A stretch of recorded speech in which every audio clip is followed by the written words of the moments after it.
जय श्री कृष्णा। राधे राधे। आप सभी को कार्तिक पूर्णिमा की हार्दिक शुभकामनाएं। कार्तिक पूर्णिमा को हिंदू धर्म का सबसे पवित्र महीना माना जाता है। यूं तो पूर्णिमा प्रत्येक मास के शुक्ल पक्ष का 15वां दिन होता है, लेकिन कार्तिक मास की पूर्णिमा का बहुत ही महत्व माना गया है। इस दिन हिंदू धर्म में गंगा स्नान की भी परंपरा है। अगर गंगा में स्नान ना कर सकें तो घर पर ही नहाने के पानी में गंगा जल मिलाकर स्नान करें। उसके बाद में सूर्य देव को अर्घ्य देना चाहिए। ऐसा करने से माना जाता है कि मनुष्य को अपने किए हुए पापों से मुक्ति मिलती है। कार्तिक पूर्णिमा के दिन स्नान इत्यादि करके गरीबों को कुछ न कुछ दान पुण्य अवश्य करना चाहिए। ऐसा करने से उसका 1000 गुना फल हमें प्राप्त होता है। इस दिन बहुत सारे लोग व्रत भी रखते हैं और व्रत का संकल्प इसी पूर्णिमा से लिया जाता है। कार्तिक पूर्णिमा के दिन भगवान विष्णु और माँ लक्ष्मी जी की पूजा की जाती है। कई जगहों पर भगवान श्री कृष्ण जी के विग्रह की पूजा भी की जाती है। इस दिन भगवान शिव की पूजा करने का भी खास विधान है, क्योंकि उन्होंने आज के दिन ही तारकासुर नामक राक्षस का वध किया था। तो आइए अपने मंगल जीवन की कामना करते हुए सुनते हैं कार्तिक पूर्णिमा व्रत कथा। तो आप इस कथा को पूरी श्रद्धा से और प्रसन्नचित मन से सुने और ज्यादा से ज्यादा शेयर भी करें। पूर्णिमा तिथि सभी देवी देवताओं को समर्पित मानी गई है, इसीलिए इस दिन ज्यादा से ज्यादा भगवान का ध्यान करना चाहिए। शाम को चंद्रमा उदय होने पर चंद्रमा को पहले अर्घ्य दें और फिर भगवान को भोग लगाएं। कहा जाता है कि जो भी आपने भोग के लिए बनाया है, हलवा खीर कुछ भी, तो उसमें से एक हिस्सा निकालकर गाय को अवश्य खिलाना चाहिए। उसी के बाद व्रत का पारण करना चाहिए। इस तरह विधि विधान से अगर हम व्रत करते हैं तो हमारी मनोकामना अवश्य पूरी होती है और श्री हरि विष्णु के आशीर्वाद से हमारा जीवन मंगलमय रहता है। तो चलिए पहले सुनते हैं वैशाख पूर्णिमा की व्रत कथा। बोलो श्री हरि विष्णु की जय हो। द्वापर युग में एक बार यशोदा मैया ने श्री कृष्ण से कहा कि तुम सारे संसार के उत्पादन करता पालनहारी हो। कोई ऐसा व्रत बताओ जिसके करने से मृत्यु लोक में स्त्रियों को विधवा होने का भय ना रहे तथा वह व्रत मनुष्य की सभी मनोकामनाएं पूर्ण करने वाला हो। तो श्री कृष्ण भगवान बोले कि महिलाओं को सौभाग्य की प्राप्ति के लिए 32 पूर्णिमाओं का व्रत करना चाहिए। यह व्रत अचल सौभाग्य देने वाला और भगवान शिव के प्रति मनुष्य मात्र की भक्ति को बढ़ाने वाला है। यशोदा जी कहने लगी कि इस व्रत को मृत्यु लोक में किसने किया था? तो श्री कृष्ण भगवान बोले कि मैं तुम्हें एक कथा सुनाता हूँ, ध्यान से सुनना। इस भूमंडल पर अनेक प्रकार के रत्नों से परिपूर्ण कातिका नाम की एक नगरी थी। वहां चंद्रहास नामक राजा राज्य करता था। उसी नगर में धनेश्वर नाम का एक ब्राह्मण भी रहता था। उसकी पत्नी बहुत ही सुंदर थी, जिसका नाम रूपवती था। दोनों उस नगरी में बड़े ही प्रेम पूर्वक रहते थे। उनके घर में धन धान्य की कोई कमी नहीं थी, परंतु उनको सबसे बड़ा दुख था कि उनके कोई संतान नहीं थी। एक समय उस नगर में एक बड़ा योगी आया। वह योगी उस ब्राह्मण के घर को छोड़कर अन्य सभी घरों से भिक्षा लाकर भोजन किया करता था। वह रूपवती से कभी भी भिक्षा नहीं लेता था। एक दिन वह योगी रूपवती से भिक्षा ना लेकर किसी अन्य घर से भिक्षा लेकर गंगा किनारे जाकर प्रेम पूर्वक खा रहा था। तब धनेश्वर ने योगी को ऐसा करते हुए देख लिया। अपनी भिक्षा के अनादर से दुखी होकर धनेश्वर योगी से कहता है कि आप सब घरों से भिक्षा लेते हो, लेकिन मेरे घर से कभी भी भिक्षा नहीं लेते। इसका क्या कारण है? आज तो आपको मुझे बताना ही पड़ेगा। तो योगी ने कहा कि निसंतान के घर की भीख पतितों के अन्न के समान होती है, और जो पतितों का अन्न खाता है वह भी पतित हो जाता है। क्योंकि तुम्हारे संतान नहीं है, इसीलिए मैं पतित हो जाने के भय से तुम्हारे घर से भिक्षा नहीं लेता हूँ, और कोई बात नहीं। तो धनेश्वर यह बात जानकर बहुत ही दुखी हुआ और दोनों हाथ जोड़कर योगी के पैरों में गिर पड़ा और कहने लगा कि यदि ऐसा है तो आप ही मुझे पुत्र प्राप्ति का कोई उपाय बताए। तुम सब कुछ जानने वाले हो, तुम मुझ पर कृपा करो। धन की मेरे घर में कोई कमी नहीं है, लेकिन संतान न होने के कारण मैं बहुत ही दुखी रहता हूँ। आप मेरे इस दुख का हरण करें। ऐसा कहते हुए वह रोने लगा। यह सुनकर योगी ने कहा कि तुम्हें चंडी की आराधना करनी चाहिए, इससे तुम्हारी मनोकामना अवश्य पूर्ण होगी। तो ब्राह्मण खुशी खुशी घर आ गया और आकर अपनी पत्नी को सारी बात बताई और फिर स्वयं वन में तपस्या के लिए चला गया। वहां जाकर उसने चंडी की उपासना शुरू कर दी और व्रत भी किए। चंडी ने 16वें दिन उसको सपवन में दर्शन दिया और कहा कि तुम्हारे यहाँ पुत्र होगा, परंतु 16 वर्ष की आयु में ही उसकी मृत्यु हो जाएगी। यदि वह दोनों स्त्री पुरुष 32 पूर्णिमाओं का व्रत विधि पूर्वक करेंगे तो वह दीर्घायु हो जाएगा। जितनी उनकी सामर्थ्य है आटे के दिए बनाकर शिव जी भगवान का पूजन करना, परंतु पूर्णिमा के व्रत 32 होने चाहिए, इस बात का ध्यान रखना चाहिए। आज तुम्हें प्रातःकाल होने पर इसी स्थान के समीप एक आम का वृक्ष दिखाई देगा। उस वृक्ष पर चढ़कर फल तोड़कर शीघ्र अपने घर चले जाना और अपनी पत्नी को सारा वृतांत बताना कि ऋतु स्नान करने के बाद वे स्वच्छ होकर श्री शंकर भगवान का ध्यान करके उस फल को खा ले। तब वह भगवान शंकर की कृपा से गर्भवती हो जाएगी। जब वह प्रातः ब्राह्मण उठा तो उसने उसी स्थान पर एक आम का वृक्ष देखा। उसे देखकर उसे बहुत ही खुशी हुई कि सपना तो मेरा सत्य था। तभी उसने देखा कि उस आम के वृक्ष पर बहुत ही सुंदर फल लगा हुआ था। उस ब्राह्मण ने आम के वृक्ष पर चढ़कर फल को तोड़ने का प्रयास किया, परंतु वह असफल रहा। कई बार कोशिश की पर वह नहीं चढ़ पाया। तब ब्राह्मण को बहुत ही चिंता हुई कि अगर मैं यह फल नहीं तोड़ पाया तो फिर मेरी सपवन का और मेरी पूजा का क्या फायदा होगा। तो वह विघ्न विनाशक श्री गणेश जी की वंदना करके कहने लगा कि हे गणेश भगवान, मुझ पर कृपा करो, इतनी शक्ति दो कि मैं मेरे मनोरथ को पूरा कर सकूं। इस प्रकार से गणेश जी की प्रार्थना करके पेड़ पर चढ़ने की कोशिश की तो वह सफल हो गया चढ़ने में। तो उसने उस सुंदर आम के फल को तोड़ लिया और ब्राह्मण उसे तोड़कर जल्दी जल्दी जाकर वह फल अपनी पत्नी को दे दिया और साथ ही सपन वाली बात भी उसे बता दी। तो उसकी पत्नी ने अपने पति के कहे अनुसार उस फल को खा लिया। तो भगवान शंकर की कृपा से वो गर्भवती हो गई। देवी जी की असीम कृपा से 9 महीने बाद ब्राह्मणी ने एक बहुत ही सुंदर पुत्र को जन्म दिया। उसका नाम था देवीदास। बालक शुक्ल पक्ष के चंद्रमा की भांति अपने पिता के घर में बड़ा होने लगा।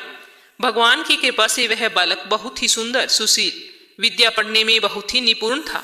दुर्गा जी की आज्ञा अनुसार उसकी माता ने 32 पूर्णमासी का व्रत रखना शुरू कर दिया था ताकि उसका पुत्र बड़ी आयु वाला हो जाए। 16वां वर्ष लगते ही देवीदास के माता पिता को बहुत ही चिंता हुई कि कहीं उनका पुत्र इस वर्ष मृत्यु को प्राप्त ना हो जाए। तो उन्होंने अपने मन में विचार किया कि अगर इसकी मृत्यु हमारी आंखों के सामने हुई तो हम कैसे सहन करेंगे। इसीलिए उन्होंने देवीदास के मामा को बुलाया और कहा कि हमारी एक बहुत बड़ी इच्छा है। देवीदास को 1 वर्ष तक काशी में जाकर विद्या का अध्ययन करवाना है और कभी उसे अकेला नहीं छोड़ना। इसीलिए तुम इसके साथ चले जाओ और 1 वर्ष के पश्चात इसे वापस ले आना। तो उसके मामा ने कहा ठीक है, जैसा आप कहोगे मैं वैसा ही करूँगा। तो उसके माता पिता ने देवीदास को एक घोड़े पर बैठाकर खाने पीने का सारा प्रबंध कर मामा के साथ विदा कर दिया। परंतु यह बात उन्होंने मामा को या किसी और को नहीं बताई। मामा भांजे के चले जाने के बाद धनेश्वर अपनी पत्नी के साथ माता भगवती के सामने मंगल कामना तथा दीर्घायु के लिए भगवती की आराधना करने लगी। पूर्णमासी के व्रत तो शुरू किए हुए थे, तो इस प्रकार बराबर उन्होंने 32 पूर्णमासी के व्रतों को उन्होंने पूरा कर दिया। उधर वो मामा भांजे घर से चलने के बाद कुछ दिनों बाद एक गांव में रात बिताने के लिए ठहरे। जहां पर वो ठहरे थे वहां पर ब्राह्मण की एक सुंदर लड़की का विवाह होने वाला था। जिस धर्मशाला में वर और बारात के बाकी लोग रुके हुए थे उसी धर्मशाला में देवीदास और उसके मामा ठहर गए। उधर कन्या को तेल आदि चढ़ाने के बाद जब लगन का समय आया तो वर की तबीयत खराब हो गई। वर के पिता ने अपने परिवार वालों से विचार विमर्श करके कहा कि यह देवीदास मेरे पुत्र जैसा है, मैं इसके साथ एक बार लगन करवा देता हूं और बाकी सारे कार्य बाद में मेरे बेटे के साथ पूरे हो जाएंगे। ऐसा कहने के बाद वर का पिता देवीदास को मांगने के लिए उसके मामा के पास गया और उन्हें सारी बात बताई। तो देवीदास के मामा ने कहा कि कन्यादान में जो कुछ मिलेगा वो सब हमें दे देना है। तो वर के पिता ने बात स्वीकार कर ली। इसके बाद देवीदास का विवाह उस कन्या के साथ संपन्न हो गया। इसके बाद देवीदास और उसकी पत्नी को भोजन परोसा गया तो देवीदास भोजन ना कर सका। वो मन ही मन विचार करने लगा कि ना जाने यह किसकी पत्नी होगी, मैंने ये क्या कर दिया। यह सोचकर उसकी आंखों में आंसू आ गए। तब वधू ने पूछा कि क्या बात है, आप इतने उदास क्यों हैं। तब उसने सारी बातें उसको बता दी। तब कन्या कहने लगी कि यह तो धर्म के खिलाफ है, अब तो आप ही मेरे पति हैं, मैंने आपके साथ फेरे लिए हैं, मैं आपकी पत्नी ही रहूंगी, किसी अन्य की नहीं। तब देवीदास ने कहा कि ऐसा मत करिए क्योंकि मेरी आयु बहुत कम है, मेरे बाद आपका क्या होगा। लेकिन उसकी पत्नी नहीं मानी, बोली स्वामी आप भोजन कीजिए। दोनों रात में सोने के लिए चले गए। सुबह देवीदास ने पत्नी को 4 नगों से जड़ी एक अंगूठी और एक रुमाल दिया और कहा कि इसे लो और संकेत समझकर स्थिर चित्त हो जाओ और मेरे मरण और जीवन जानने के लिए एक पुष्प वाटिका बना लो, उसमें सुगंधी वाली एक नव मल्लिका लगा लो, उसे प्रतिदिन जल से सिंचा करना और आनंद के साथ खेलो कूदो। जिस समय और जिस दिन मेरे प्राणों का अंत होगा उस दिन ये फूल सूख जाएंगे और जब ये फिर से हरे भरे हो जाएं तो जान लेना कि मैं जीवित हूँ। यह समझाकर वो वहां से चला गया। इसके बाद जब विदाई का समय आया तो वह पहले वाला दूल्हा और बाकी के बाराती मंडप में आए तो कन्या ने उसे देखकर कहा कि पिताजी, ये मेरा पति नहीं है। मेरा पति वह है जिसके साथ मैंने रात में बातचीत की थी। अगर यह मेरा पति है तो ये बताएं कि मेरी इसके साथ क्या बात हुई थी और इसने मुझे क्या कुछ दिया था। साथ ही कन्यादान के समय जो आभूषण मिले थे वो भी मुझे दिखाए। तो कन्या की ये सारी बातें सुनकर वह कहने लगा कि मैं यह सब नहीं जानता। इसके बाद वो बारात खाली वापस लौट गई। भगवान श्री कृष्ण जी कहते हैं कि इस प्रकार देवीदास काशी विद्या अध्ययन के लिए चला गया। जब कुछ समय बीता तो काल से प्रेरित होकर एक सर्प रात के समय उसको डसने के लिए आया। उस विस्तर के प्रभाव से उसके शयन का स्थान चारों ओर से विष की ज्वाला से विषैला हो गया, परंतु व्रत के प्रभाव से वह उसको काट नहीं पाया, क्योंकि पहले ही उसकी माता ने 32 पूर्णमासियों का व्रत कर रखा था। नाकाम होने पर सर्प तो वापिस चला गया, लेकिन इसके बाद स्वयं काल वहां पर आया।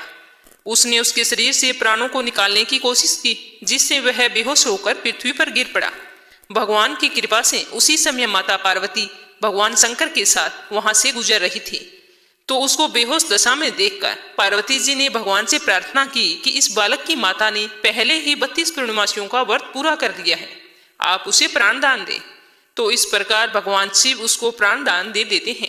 पूर्णिमा व्रत के प्रभाव से काल को भी पीछे हटना पड़ा। देवीदास स्वस्थ होकर बैठ गया। उधर उसकी पत्नी उस काल की प्रतीक्षा किया करती थी। जब उसने देखा कि उस पुष्प वाटिका में सारे फूल सूख गए हैं तो उसको बहुत ही हैरानी हुई, लेकिन जब वाटिका फिर से हरी भरी हुई तो वह जान गई कि उसके पति को कुछ भी नहीं हुआ। यह देखकर वह बहुत खुश हुई और मन ही मन कहने लगी कि मेरे पति जिंदा हैं। फिर उसने अपने पिता से कहा कि पिताजी, मेरे पति जिंदा हैं, आप उन्हें खोज कर लाएं। तो पिताजी ने कहा कि ठीक है। उधर 16वां साल पूरा हो गया था तो देवीदास अपने मामा के साथ काशी से वापिस आ रहा था। उधर उनके ससुर उनको खोजने के लिए जाने ही वाले थे कि दोनों मामा भांजे वहां आ गए। उनको आया हुआ देखकर उसके ससुर को बहुत ही प्रसन्नता हुई और उन्हें अपने साथ घर ले आई। तो उसी समय नगर के सारे लोग वहां पर इकट्ठे हो गए। सारे लोगों ने और उस कन्या ने उस लड़के को पहचान लिया। कुछ दिन वहां रुकने के बाद देवीदास अपनी पत्नी और मामा के साथ अपने ससुराल से बहुत सारे उपहार लेकर अपने नगर को रवाना हुई। जैसे ही वो अपने गांव के निकट पहुंचे तो उसको देखते ही गांव के लोगों ने उसके माता पिता को जाकर कहा कि देवीदास अपनी पत्नी और मामा के साथ आ रहा है। तो ऐसा सुनकर उसके माता पिता बहुत ही खुश हुए।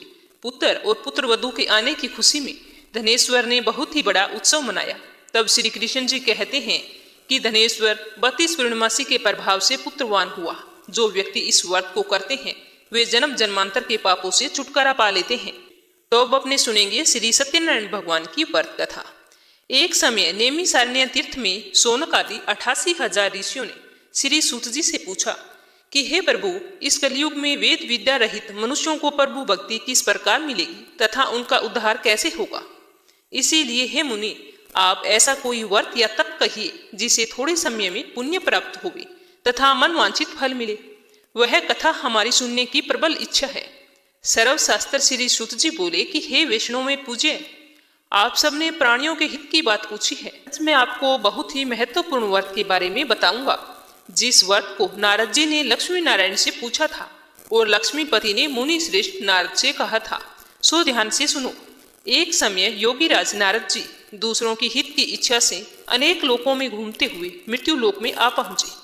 वहां अनेक योनियों में जन्मे हुए सभी मनुष्य अपने अपने कर्मों द्वारा अनेक दुखों से पीड़ित देखकर सोचा कि किस यत्न के करने से निश्चय ही प्राणियों के दुखों का नाश हो सकेगा। ऐसा मन में सोचकर वे विष्णु लोक को गए। वहां श्वेत वर्ण और 4 भुजाओं वाले देवों के इष्ट नारायण को देखकर, जिनके हाथों में शंख चक्र गदा तथा वनमाला पहने हुए थे, स्तुति करने लगे कि हे भगवान, आप अत्यंत शक्ति से संपन्न हैं। मन तथा वाणी आपको पा नहीं सकती। आपका आदि मध्य अंत नहीं है। आप निर्गुण स्वरूप सृष्टि के आदिभूत वह भक्तों के दुखों को नष्ट करने वाले हो। आपको मेरा बारंबार नमस्कार। नारद जी से इस प्रकार की स्तुति सुनकर विष्णु भगवान बोले कि हे मुनि श्रेष्ठ, आपके मन में क्या है और किस काम के लिए आपका आगमन हुआ है, निसंकोच कहो। तब नारद मुनि बोले कि मृत्यु लोक में सब मनुष्य जो अनेक योनियों में पैदा हुए हैं, अपने अपने कर्मों के द्वारा अनेक प्रकार के दुखों से दुखी हो रहे हैं। हे नाथ, मुझ पर दया रखते हो तो बतलाइए कि उन सब मनुष्यों के दुख थोड़े से ही प्रयत्न से कैसे दूर हो सकते हैं। तो श्री भगवान जी बोले कि हे नारद, मनुष्यों की भलाई के लिए तुमने ये बहुत ही अच्छी बात पूछी है। जिस काम को करने से मनुष्य मोह छूट जाता है, आज मैं कहता हूँ, सुनो। बहुत ही पुण्य फल देने वाला स्वर्ग तथा मृत्यु लोक दोनों में दुर्लभ एक उत्तम व्रत है। आज मैं प्रेमवश होकर तुमसे कहता हूँ, ध्यान पूर्वक सुनना। सत्यनारायण का यह व्रत अच्छी तरह विधि पूर्वक करने के बाद मनुष्य आयु उपरांत यहाँ के सुख भोग कर मरने पर मोक्ष को प्राप्त होता है। श्री भगवान जी के वचन सुनकर नारद मुनि बोले कि उस व्रत का फल क्या है, क्या उसका विधान है, और यह व्रत किसने किया है, और किस दिन यह व्रत करना चाहिए, मुझे पूरा विस्तार से बताइए। तो भगवान श्री हरि विष्णु बोले कि दुख शोक आदि को दूर करने वाला, धन धान्य बढ़ाने वाला, सुख सौभाग्य तथा संतान को देने वाला यह व्रत सब स्थानों पर विजय प्राप्त करने वाला है। भक्ति और श्रद्धा के साथ किसी भी दिन मनुष्य श्री सत्यनारायण की प्रातःकाल के समय या फिर शाम को ब्राह्मणों और बंधुओं के साथ धर्मपरायण होकर पूजा करे। भक्ति भाव से निवेद केले का फल, घी, दूध, गेहूं का चूर्ण सवाया लेवे। गेहूं के अभाव में साठी का चूर्ण, शक्कर तथा गुड़ ले और सब भक्षण योग्य पदार्थ जमा करके भगवान को अर्पण कर देवे और कहे कि हे सत्यनारायण भगवान, मैंने श्रद्धा पूर्वक फल जल आदि सामग्री आपको अर्पण की है, इसे स्वीकार कीजिए। मेरा आपको बारंबार नमस्कार है। इसके बाद सत्यनारायण जी की कथा पढ़नी अथवा सुननी चाहिए। कथा समाप्त होने पर सत्यनारायण जी की आरती करें और उसके बाद में सत्यनारायण भगवान का स्मरण करते हुए समय व्यतीत करें। उस दिन बंधुओं सहित ब्राह्मणों को भोजन भी करवाए। इस तरह व्रत करने से मनुष्य की इच्छा निश्चय ही पूरी होती है। विशेषकर कली काल में भूमि पर मोक्ष का सबसे सरल उपाय यही है। तो सूत जी बोले कि हे ऋषियों, जिसने पहले के समय में इस व्रत को किया है उसका इतिहास भी मैं तुम्हें कहता हूँ, ध्यान से सुनो। सुंदर काशीपुरी नगरी में एक अत्यंत निर्धन ब्राह्मण रहता था। वह भूख और प्यास से बेचैन हुआ नित्य पृथ्वी पर घूमता था। ब्राह्मणों से प्रेम करने वाले भगवान श्री हरि ने ब्राह्मण का वेश धारण करके उस बूढ़े ब्राह्मण के पास जाकर आदर से पूछा कि हे विप्र, नित्य दुखी हुआ पृथ्वी पर क्यों घूमता है? हे श्रेष्ठ ब्राह्मण, यह सब मुझसे कहो, मैं सुनना चाहता हूँ। तो वह ब्राह्मण बोला कि मैं निर्धन ब्राह्मण हूँ, भिक्षा के लिए पृथ्वी पर फिरता हूँ। हे भगवान, यदि आप इसका उपाय जानते हो तो कृपा करके मुझे बताओ। तो वृद्ध ब्राह्मण बोला कि सत्यनारायण भगवान मनवांछित फल देने वाले हैं, इसीलिए हे ब्राह्मण, तू उसका पूजन कर, जिसके करने से मनुष्य सब दुखों से मुक्त होता है। ब्राह्मण को व्रत का सारा विधान समझाकर ब्राह्मण का रूप धारण करने वाले श्री हरि विष्णु अंतर्ध्यान हो गए और वह ब्राह्मण भी घर आ गया। घर आकर वह सोचने लगा कि उस ब्राह्मण ने जिस व्रत के बारे में बताया था मैं उसे अवश्य करूंगा, निश्चय ही मुझे फल प्राप्त होगा। ऐसा सोचते हुए इसे रात में ढंग से नींद भी नहीं आई। वह सवेरे उठकर सत्यनारायण के व्रत का निश्चय करके भिक्षा के लिए चला गया। उस दिन उस ब्राह्मण को भिक्षा में बहुत सारा धन मिला, जिसे बंधु बांधवों के साथ उसने सत्यनारायण भगवान का व्रत किया। इस व्रत को करने से वह ब्राह्मण सब दुखों से छूटकर अनेक प्रकार की संपत्तियों से युक्त हुआ। उस समय से वह ब्राह्मण हर महीने व्रत करने लगा। इस तरह सत्यनारायण भगवान के व्रत को जो भी मनुष्य करेगा वह सब दुखों से छूट जाएगा। तो इस तरह नारद जी से नारायण का कहा हुआ यह व्रत मैंने तुमसे कहा है। हे विप्रो, मैं और क्या कहूँ? तो ऋषि बोले कि हे मुनीश्वर, संसार में इस ब्राह्मण से सुनकर किस किसने व्रत किया वह सब भी हम आज जानना चाहते हैं। इसके लिए हमारे मन में श्रद्धा है। तो सूत जी बोले कि हे मुनियों, जिसने उस व्रत को किया है वह सब सुनो। एक समय वह ब्राह्मण धन और ऐश्वर्य के अनुसार बंधु बांधवों के साथ व्रत करने को तैयार हुआ। उसी समय एक लकड़ी बेचने वाला बूढ़ा ब्राह्मण आया और बाहर लकड़ियों को रखकर ब्राह्मण के मकान में गया। प्यास से दुखी लकड़हारा उनको व्रत करते देखकर ब्राह्मण को नमस्कार करके कहने लगा कि आप यह सब क्या कर रहे हैं, इसके करने से क्या फल मिलता है, कृपा करके मुझे बताओ। तो ब्राह्मण ने कहा कि सब मनोकामनाओं को पूरा करने वाला यह सत्यनारायण भगवान का व्रत है, इसी की कृपा से मेरे यहाँ धन धान्य की वृद्धि हुई है। तो ब्राह्मण से इस व्रत के बारे में जानकर लकड़हारा बहुत ही प्रसन्न हुआ। चरणामृत ले प्रसाद खाने के बाद वह अपने घर को आया। तो लकड़हारे ने अपने मन में इस प्रकार संकल्प किया कि आज गांव में लकड़ी बेचने से जो धन मुझे मिलेगा उसी से सत्यनारायण देव का उत्तम व्रत आज मैं भी करूंगा। तो यह मन में विचार करके वह बूढ़ा लकड़हारा लकड़ियां अपने सर पर रखकर जिस नगर में धनवान लोग रहते थे वह ऐसे सुंदर नगर में गया। उस रोज वहां उसे लकड़ियों के दाम पहले दिनों से चौगुना मिले। तो वह बूढ़ा लकड़हारा बहुत ही खुश हुआ और दाम लेकर पके केले के फल, शक्कर, घी, दूध, दही और गेहूं का चूरन सत्यनारायण भगवान के व्रत की कुल सामग्रियों को लेकर अपने घर आ गया। फिर उसने अपने भाइयों को बुलाकर विधि विधान के साथ सत्यनारायण भगवान का पूजन किया और व्रत किया। उस व्रत के प्रभाव से वह बूढ़ा लकड़हारा धन पुत्र आदि से युक्त हुआ, संसार के समस्त सुखों को भोगकर बैकुंठ को चला गया। तो सूत जी बोले कि हे श्रेष्ठ मुनियों, अब मैं आगे की कथा कहता हूँ, सुनो। पहले समय में उल्कामुख नाम का एक बुद्धिमान राजा था। वह सत्यवक्ता और जितेंद्रिय था। प्रतिदिन देव स्थानों पर जाता था तथा गरीबों को धन देकर उनके कष्ट दूर करता था। उसकी पत्नी कमल के समान मुख वाली सती साध्वी थी। भद्रशिला नदी के तट पर उन दोनों ने श्री सत्यनारायण भगवान का व्रत किया। उसी समय में वहां एक साधु वेश्या आया। उसके पास व्यापार के लिए बहुत सारा धन था। वह नाव को किनारे पर ठहराकर राजा के पास आ गया और राजा को व्रत करते हुए देखकर विनय के साथ पूछने लगा कि हे राजन, भक्ति युक्त चित्त से आप यह क्या कर रहे हैं? मेरे भी सुनने की इच्छा है, सो आप मुझे बतलाइए। तो राजा बोला कि हे साधु, अपने बांधुओं के साथ पुत्र आदि की प्राप्ति के लिए महाशक्तिमान सत्यनारायण भगवान का व्रत और पूजन किया जा रहा है। तो राजा के वचन सुनकर साधु आदर से बोला कि हे राजन, मुझे इसका सारा विधान बताओ, मैं भी आपके कहे अनुसार इस व्रत को करूंगा। मेरे भी कोई संतान नहीं है और मुझे विश्वास है कि व्रत करने से निश्चय ही होगी। तो राजा से व्रत का सारा विधान सुनकर व्यापार से निवृत्त होकर वह आनंद के साथ घर गया। साधु ने अपनी पत्नी को संतान देने वाले उस उत्तम व्रत के बारे में बताया और कहा कि जब मेरे संतान होगी तब मैं भी इस व्रत को करूंगा। साधु ने ऐसे वचन अपनी पत्नी लीलावती से कहे। एक दिन उसकी स्त्री लीलावती पति के साथ आनंदित हो सांसारिक धर्म में प्रवृत्त होकर सत्यनारायण भगवान की कृपा से गर्भवती हो गई तथा उसने 10वें महीने बहुत ही सुंदर कन्या को जन्म दिया। वह कन्या दिनों दिन इस तरह बढ़ने लगी जैसे शुक्ल पक्ष का चंद्रमा बढ़ता हो। कन्या का नाम कलावती रखा गया। तब लीलावती ने बड़े ही मीठे शब्दों में अपने पति से कहा कि आपने जो संकल्प किया था कि मैं सत्यनारायण भगवान का व्रत करूंगा तो आप उसे करिए। तो साधु बोला कि हे प्रिय, इसके विवाह पर करूंगा। इस प्रकार वह अपनी पत्नी को आश्वासन देकर नगर को चला गया। कलावती पितृगृह में वृद्धि को प्राप्त हो गई। साधु ने जब नगर में सखियों के साथ अपनी पुत्री को देखा तो तुरंत दूत बुलाकर कहा कि पुत्री के वास्ते कोई सुयोग्य वर देखकर लाओ। साधु की आज्ञा पाकर दूत कंचन नगर पहुंचा और बड़ी खोज भाल करके लड़की के लिए सुयोग्य वाणिक पुत्र को ले आया। उस सुयोग्य लड़के को देखकर साधु ने अपने बंधु बांधुओं सहित प्रसन्नचित हो अपनी पुत्री का विवाह उसके साथ कर दिया। किंतु दुर्भाग्य से उस समय भी वह उस व्रत को करना भूल गया। तब भगवान क्रोधित हो गए और श्राप दिया कि तुझे दारुण दुख प्राप्त होगा।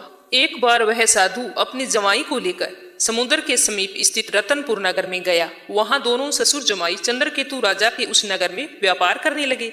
एक रोज भगवान सत्यनारायण की माया से प्रेरित कोई चोर राजा का धन चुराकर भागा जा रहा था, किंतु राजा के दूतों को आता देखकर उस चोर ने घबराकर भागते हुए राजा के उस धन को वहीं छुपा दिया जहां वो ससुर जमाई ठहरे थे।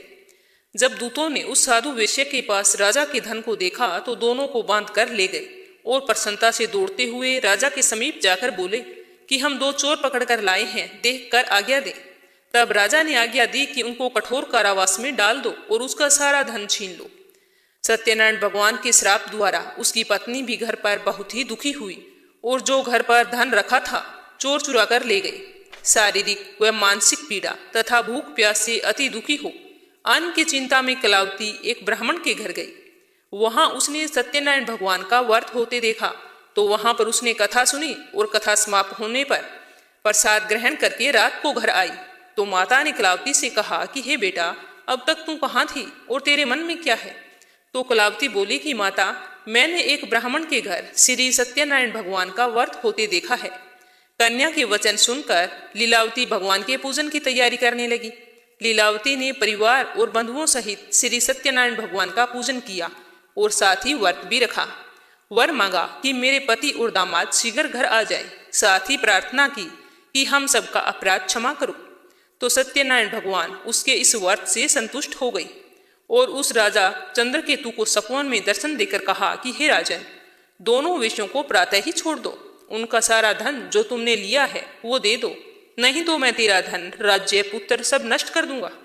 राजा से ऐसे वचन कहकर सत्यनारायण भगवान अंतर्ध्यान हो गए। प्रातःकाल राजा चंद्रकेतु ने सभा में अपना सपन सुनाया। फिर दोनों वाणिक पुत्रों को कैद से मुक्त करके सभा में बुलाया।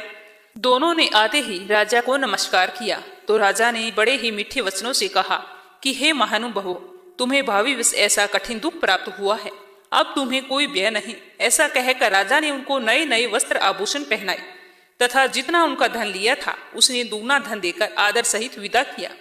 तब दोनों ससुर जवाई अपने घर को चल दिए। सूत जी कहते हैं कि वेश्या ने मंगलाचार करके यात्रा आरंभ की और अपने नगर को चला। उनके थोड़ी दूर निकलने पर दंडी वेशधारी सत्यनारायण ने उनसे पूछा कि हे साधु, तेरी नाव में क्या है? तो अभिमानी वाणिक हंसता हुआ बोला कि हे दंडी, आप क्यों पूछते हो? क्या धन लेने की इच्छा है? मेरी नाव में तो बेल और पत्ते भरे हैं। तो वेश्या का इतना कठोर वचन सुनकर भगवान ने कहा कि तुम्हारा वचन सत्य हो। दंडी ऐसा कहकर वहां से दूर चले गई और कुछ दूर जाकर समुद्र के किनारे पर बैठ गए। दंडी के जाने के बाद वेश्या ने नित्य क्रिया करने के बाद जैसे ही अपनी नाव को ऊंचा उठा देखा तो अचंबा किया और पास आकर देखा तो नाव में तो बेल और पत्ते भरे थे। ये देखकर मूर्छित होकर जमीन पर गिर पड़ा। फिर मूर्छा खुलने पर अत्यंत शोक प्रकट करने लगा। तब उसका दामाद बोला कि आप शोक न करें, यह दंडी का श्राप है, अतः हमें उनकी शरण में चलना चाहिए, तभी हमारी मनोकामना पूर्ण होगी। दामाद के वचन सुनकर साधु वाणिक दंडी के पास पहुंचा। अत्यंत भक्ति भाव से नमस्कार करके बोला कि हे भगवान, आपकी माया से मोहित ब्रह्मा आदि भी आपके रूप को नहीं जानते, तब मैं अज्ञानी कैसे जान सकता हूँ? आप प्रसन्न होइए, मैं सामर्थ्य के अनुसार आपकी पूजा करूंगा। आप मेरी रक्षा करो और पहले के समान मेरी नौका में धन भर दो। तो उसके भक्तियुक्त वचन सुनकर भगवान प्रसन्न होकर उसकी इच्छा अनुसार वर देकर अंतर्ध्यान हो गई। तब उन्होंने नाव को देखा तो नाव तो धन से परिपूर्ण थी। फिर वो भगवान सत्यनारायण का पूजन करके अपने जवाई के साथ नगर को चला। अपने नगर के निकट पहुंचा तब दूत को घर भेजा। दूत ने साधु के घर जाकर उसकी पत्नी को नमस्कार करके कहा कि साधु अपने जवाई के साथ इस नगर के समीप आ गए हैं। ऐसा वचन सुनकर साधु की पत्नी बहुत ही खुश हुई और बड़ी ही खुशी के साथ सत्यदेव भगवान का पूजन किया और अपनी पुत्री से कहा कि मैं अपने पति के दर्शन के लिए जा रही हूँ, तू उस कार्य पूर्ण करके शीघ्र ही आ जाना। तो माता के ऐसे वचन सुनकर कलावती प्रसाद को छोड़कर पति के दर्शन करने के लिए गई। प्रसाद की अवज्ञा के कारण सत्यदेव भगवान फिर रुष्ट हो गई। उसके पति को नाव सहित पानी में डुबो दिया। कलावती अपने पति को ना देखकर रोती हुई जमीन पर गिर पड़ी। इस तरह से नौका को डूबा हुआ तथा कन्या को रोता हुआ देखकर साधु दुखी होकर बोला कि हे प्रभु, मुझसे या मेरे परिवार से जो भी कोई भूल हुई है उसे क्षमा करो। उसके दीन वचन सुनकर सत्यदेव भगवान प्रसन्न हो गई और आकाशवाणी हुई कि हे साधु, तेरी कन्या मेरे प्रसाद को छोड़कर आई है, इसीलिए इसका पति अदृश्य हुआ है। यदि वह घर जाकर प्रसाद खाकर लौटे तो इसे इसका पति अवश्य मिलेगा। तो ऐसी आकाशवाणी सुनकर कलावती जल्दी से अपने घर गई और पूजा करके प्रसाद खाया। फिर आकर पति के दर्शन किए। तत्पश्चात साधु ने बंधु बांधवों सहित सत्यदेव भगवान का विधि पूर्वक पूजन किया और उसके बाद से वह प्रत्येक पूर्णिमा को सत्यनारायण भगवान का पूजन करता और व्रत रखता, साथ ही कथा भी करता। फिर इस लोक का सुख भोग कर अंत में स्वर्ग लोक को गया। फिर सूत जी बोले कि हे ऋषियों, मैं और भी कथा कहता हूँ, सुनो। प्रजा पालन में लीन तुंग ध्वज नाम का एक राजा था। उसने भी भगवान का प्रसाद त्याग कर बहुत ही दुख पाया था। एक समय वह वन में जाकर वन्य पशुओं को मारकर बड़ के पेड़ के नीचे आया। वहां पर उसने ग्वालों को भक्ति भाव से श्रद्धा सहित सत्यनारायण जी का पूजन करते देखा। तो राजा तो घमंडवश वहां नहीं गया और ना ही नमस्कार किया। पूजा समाप्त होने पर जब ग्वालों ने भगवान का प्रसाद राजा को दिया तो राजा ने उस प्रसाद को त्याग दिया और अपनी नगरी को चला गया। वहां जाकर उसने देखा कि सब कुछ नष्ट हो गया है। तो वह राजा जान गया कि यह सब सत्यनारायण भगवान ने किया है। तब वह विश्वास करके फिर से ग्वालों के समीप गया और विधि पूर्वक पूजन करके प्रसाद खाया। तो सत्यदेव की कृपा से सब कुछ पहले जैसा हो गया। फिर दीर्घ काल तक सुख भोग कर मरने पर स्वर्ग लोक को गया। जो मनुष्य इस परम दुर्लभ व्रत को करेगा, भगवान की कृपा से उसे धन धान्य की प्राप्ति होगी। निर्धन धनी बंदी बंधन से मुक्त हो जाता है। संतानहीनों को संतान की प्राप्ति होती है तथा सब मनोरथ पूर्ण होकर अंत में वैकुंठ धाम को जाता है। जिन्होंने पहले इस व्रत को किया था, अब उसके दूसरे जन्म की कथा कहता हूँ। वृद्धस्तानंद ब्राह्मण ने सुदामा का जन्म लेकर मोक्ष को पाया। उल्कामुख नाम का राजा दशरथ होकर वैकुंठ को प्राप्त हुआ। साधु वेश्या ने मोरध्वज बनकर अपने पुत्र को आरे से चीरकर मोक्ष को प्राप्त किया। महाराज तुंगध्वज ने स्वयंभू होकर भगवान में भक्ति युक्त कर्म करके मोक्ष को पाया। बोलो सत्यनारायण भगवान की जय हो, बोलो विष्णु भगवान की जय हो। तो चलिए अब सुनते हैं गणेश जी की कहानी, जो हर व्रत कथा के बाद में अवश्य सुननी चाहिए। बोलो गणेश गजानन की जय हो। एक गांव था जिसमें एक सेठ जी अपने परिवार के साथ रहा करते थे। सेठ जी का बहुत ही बड़ा कारोबार था। सेठ जी गणेश जी की पूजा में पूरा ही विश्वास रखते थे। बड़ी श्रद्धा भाव से गणेश जी की पूजा किया करते थे, जिसके कारण सेठ जी के घर में अन्न धन की कोई भी कमी नहीं थी। वो सदैव भरे रहते थे। उनके जीवन में कभी भी किसी प्रकार की कोई कठिनाई नहीं आई। नित्य प्रतिदिन नियम अनुसार वो रोजाना नदी पर स्नान करने जाते और आकर गणेश जी की पूजा करते, फिर उन्हें भोग लगाते, उसके बाद में ही स्वयं भोजन करते। लेकिन यह बात सेठानी को बिल्कुल भी अच्छी नहीं लगती। वो धार्मिक नहीं थी और ना ही ईश्वर में विश्वास रखती थी। एक बार सेठानी ने सोचा कि यह इतना गणेश जी को मानते हैं, गणेश जी की पूजा करने से क्या होता है, मैं तो मानती नहीं हूँ। आज देखती हूँ कि वो गणेश जी की पूजा कैसे करते हैं। तो यह सोचकर जब दूसरे दिन सेठ जी नदी पर स्नान करने के लिए जाते हैं, तो सेठानी जी पीछे से गणेश जी की मूर्ति को उठाकर कपड़े से ढककर बगीचे में ले जाकर जमीन में दबा देती है। जब सेठ जी स्नान करके नदी से घर पर आते हैं तो देखते हैं कि गणेश जी की मूर्ति नहीं है मंदिर में। तो वो सेठानी से पूछते हैं कि गणेश जी की मूर्ति मंदिर में नहीं है, कहाँ गई? तो सेठानी बोलती है कि मुझे मालूम नहीं। सेठ जी ने घर में इधर उधर सारे मूर्ति को बहुत ढूंढा, लेकिन मूर्ति तो नहीं मिली, तो मूर्ति को भोग नहीं लगा पाए। इसीलिए सेठ जी ने खुद भी अन्न जल का त्याग कर दिया और गणेश जी से प्रार्थना करने लगे कि हे प्रभु, मुझसे कौन सी गलती हो गई जो आप मुझसे नाराज होकर मुझे छोड़कर ही चले गए। अगर आप अपनी कृपा दृष्टि मुझ पर बरसाते हो तो हे प्रभु मुझे दर्शन दीजिए। तो सेठ ने मन ही मन सोचा कि जब तक मुझे गणेश जी की मूर्ति नहीं मिल जाती, मुझे दर्शन नहीं दे देते, तब तक मैं अन्न जल का त्याग करता हूँ। तो उस दिन पूरा दिन ऐसे ही निकल गया। शाम को सेठ जी भूखे प्यासे सो गए। गणेश जी सेठ जी की भक्ति से प्रसन्न हो गए। जब सेठ जी सो गए तो सेठ जी के सपने में गणेश जी भगवान एक छोटे से चूहे के साथ खेल रहे होते हैं, दिखाई देते हैं, और चूहे को बाद में खाने के लिए लड्डू देते हैं। चूहा लड्डू लेकर बगीचे में जाता है और एक जगह से जमीन खोदता है और लड्डू वहीं पर डाल देता है, और अचानक से सेठ जी की नींद खुल जाती है। तो सेठ जी भागकर बगीचे में जाते हैं और उसी जगह को खोदते हैं जहां उन्होंने सपने में लड्डू को दबाते हुए देखा था। तो थोड़ी देर जमीन खोदने पर कपड़े में लपेटे हुए गणेश जी की मूर्ति उन्हें मिल जाती है। सेठ जी गणेश जी की मूर्ति को पाकर बहुत ही खुश होते हैं और वापस लाकर मंदिर में स्थापित कर देते हैं। तो यह देखकर सेठानी को बहुत ही आश्चर्य होता है कि सेठ जी को यह मूर्ति मिली कहाँ से। तो वो भागकर सेठ जी के पास आती है और पूछती है कि ये मूर्ति आपको कहाँ से मिली। तो सेठ जी ने सारा वृत्तांत उन्हें सच सच बता दिया। तो यह बात जानकर सेठानी जी को खूब आश्चर्य हुआ। सेठानी जी के मन में श्रद्धा और विश्वास जाग गया और मन ही मन गणेश भगवान का स्मरण करते हुए उनकी सच्ची भगत बन गई और सेठ जी को सारी सच्चाई बता दी और कहा कि मुझसे बहुत ही बड़ा अपराध हो गया था। अब से हम दोनों पति पत्नी प्रेम सहित गणेश जी भगवान की पूजा आराधना किया करेंगे। उनकी पूजा में कभी भी कोई कमी नहीं आने देंगे।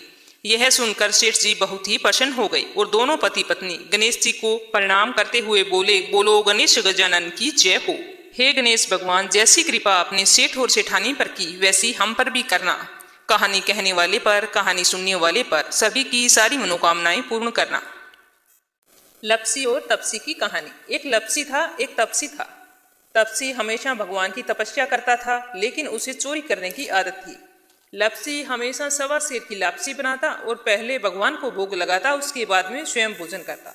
दोनों भाइयों का यही नियम था। तो एक दिन कोई बात को लेकर दोनों में कहा सुनी हो गई। तो तपसी बोला कि मैं रोजाना भगवान की तपस्या करता हूँ, इसीलिए मैं बड़ा हूँ। तो लपसी बोला कि मैं रोज भगवान को सवा सेर लापसी का भोग लगाता हूँ, इसीलिए मैं बड़ा हूँ। ऐसा कहते हुए दोनों जोर जोर से लड़ने लगे। तभी वहां से नारद जी गुजर रहे थे। दोनों को लड़ता हुआ देखकर वहां आए और उनसे पूछा कि तुम दोनों लड़ क्यों रहे हो। तो दोनों ने अपने आप को बड़ा बताया और साथ में बड़ा होने का कारण भी बताया। तो नारद जी बोले कि मैं तुम्हारा फैसला कर दूंगा, कल आऊंगा, बता दूंगा भी कौन बड़ा है। दूसरे दिन लपसी और तपसी नहाकर अपनी रोज की भक्ति करने आए तो नारद जी ने छुपकर 1.25 करोड़ की एक एक अंगूठी उन दोनों के आगे रख दी। जैसे ही भक्ति करते हुए तपसी की नजर उस अंगूठी पर पड़ी तो उसने चुपचाप से उठाई और अपने पैर के नीचे दबा ली। लपसी की नजर अंगूठी पर पड़ी, लेकिन उसने ध्यान नहीं दिया। उसने पहले भगवान को भोग लगाया और फिर स्वयं भोजन करने के लिए बैठ गया। थोड़ी देर बाद नारद जी सामने आए तो दोनों ने पूछा कि अब बताओ हम में से कौन बड़ा है। तो नारद जी ने तपसी से खड़ा होने के लिए कहा, तो वो खड़ा हुआ तो उसके पैर के नीचे दबी हुई अंगूठी दिखाई दी। तो नारद जी ने तपसी से कहा, तपस्या तो तुम करते हो, इतनी तपस्या करने के बाद भी तुम्हारी चोरी करने की आदत नहीं गई। ये अंगूठी मैंने ही तुम दोनों के आगे रखी थी। मैं ये देखना चाहता था कि तुम दोनों में से किन के मन में लालच है। तो तूने तो अंगूठी दिखाई पड़ते ही झट से अपने पैर के नीचे दबा ली। लेकिन लपसी का ध्यान अंगूठी पर जाने के बाद भी लपसी ने अंगूठी को ना ही उठाया और ना ही ध्यान किया। उसने सिर्फ अपने भगवान जी में ही ध्यान रखा, उन्हें भोग लगाया और बाद में स्वयं भोजन करने लगा। इसीलिए लपसी बड़ा है और तुम्हें तुम्हारी तपस्या का कोई भी फल नहीं मिलने वाला। जितनी चाहे मर्जी तुम तपस्या कर लो, तुम्हें इसका कोई भी फल नहीं मिलेगा। तो तपसी को यह सुनकर बहुत ही दुख हुआ और वह शर्मिंदा होकर नारद जी से माफी मांगने लगा और कहने लगा कि आज तक की मेरी गलती माफ करो और मुझे बताओ कि मुझे मेरी तपस्या का फल कैसे मिलेगा। आज के बाद कभी भी मैं चोरी नहीं करूंगा। तो नारद जी ने कहा कि यदि कोई गाय और कुत्ते की रोटी नहीं बनाएगा तो उसका फल तुझे मिलेगा। यदि कोई आदमी ब्राह्मण को भोजन करवाकर उसे दक्षिणा नहीं देगा तो उसका फल भी तुझे ही मिलेगा। अगर किसी को सूट, टीवल, साड़ी अगर हम देते हैं, उसके ऊपर अगर भेंट स्वरूप कुछ रुपए नहीं देंगे तो उसका फल भी तुझे ही मिलेगा। अगर कोई व्यक्ति दिए से दिया जलाएगा तो उसका फल भी तुझे ही मिलेगा। अगर कोई औरत आंगन लीपकर चौका नहीं लीपेगी तो उसका फल भी तुझे ही मिलेगा। यदि कोई व्रत कथा में सारी कहानी सुन ले लेकिन तुम्हारी कहानी ना सुने तो उसका फल भी तुझे ही मिलेगा। उसी दिन से हर व्रत कथा और कहानी के साथ लपसी तपसी की कहानी कही और सुनी जाती है।